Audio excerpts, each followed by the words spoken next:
So I've been thinking about failure, and well, what is failure? Like, I don't know, what do you think failure is, and what is success? I know when I was younger, I had all sorts of ideas about things I would accomplish before I was 25 or before I was 30, and I'm a few months away from turning 30, and so I'm certainly thinking a lot about what success and failure means in my own life. And I'm also thinking about what success and failure looks like sort of on a movement level or a macro level. Today is Holy Saturday. It's the day in between Good Friday and Easter Sunday, the day after the resurrection, after the crucifixion, but before the resurrection. And I think that of all of the holidays, this is possibly my favorite holiday because it's easy now to think about, like, well, we know the ending of the story, right? We know that on Easter Sunday, Christians believe that Jesus was resurrected from the dead.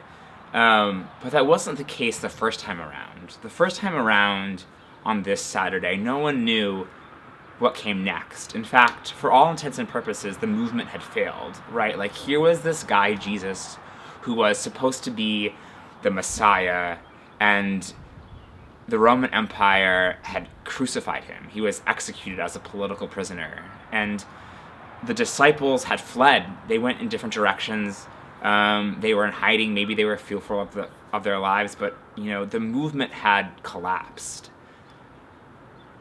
And I think I wonder what it might have been like to be there in that day, to feel the full weight of failure and be like, man, I gave my life for this. I gave years of my life for this. A year of my life, I picked up, I left my nets behind, and I followed this person that I thought was going to bring in the revolution, and it's over, right? I know in New York City there are lots of folks that come and pack their bags for dreams of breaking it on Broadway, only to find themselves in small rooms with cockroaches and drafty windows. And it's easy to think, like, oh, this is failure. I failed, or we failed. Because you haven't gotten to the end of the story, right? Like, we still have another day to live. And so, I think what I love about this day of waiting for the resurrection is it reminds me that even in sort of like the darkest hours and the deepest despairs, like, the thing that changes the course of human history might just be a day away.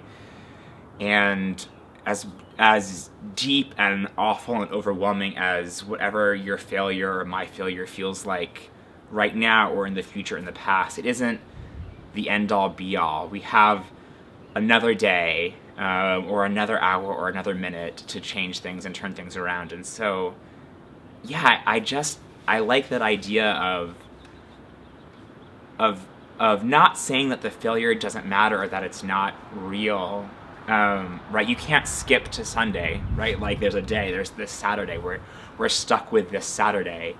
And so what does it mean to, like, wait and hold space for and honor that sense of loss and failure? And as folks who know the ending of the story, to sort of look with anticipation of what comes next, but in our own lives to sort of say, I might not know exactly what comes next. If a relationship has failed, I don't know that another relationship is on the horizon, or if a career has failed, I don't know that another career is on the horizon, or if I've gone bankrupt, I don't know that another, final success is on the horizon, or if I'm in addiction, I don't necessarily know that recovery is tomorrow, but I can know that something is tomorrow, that as dark and depressing as Saturday feels, there's a Sunday coming. And I know when I think about the social movements that I'm involved in that can sometimes feel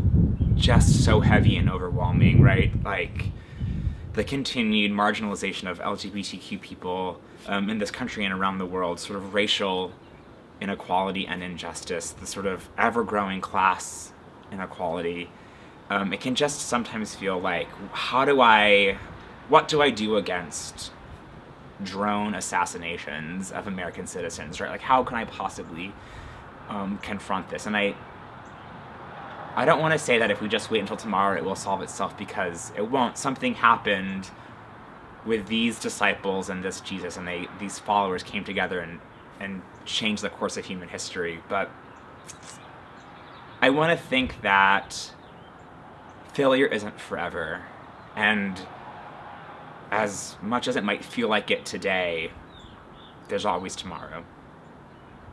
I don't know. What do you think?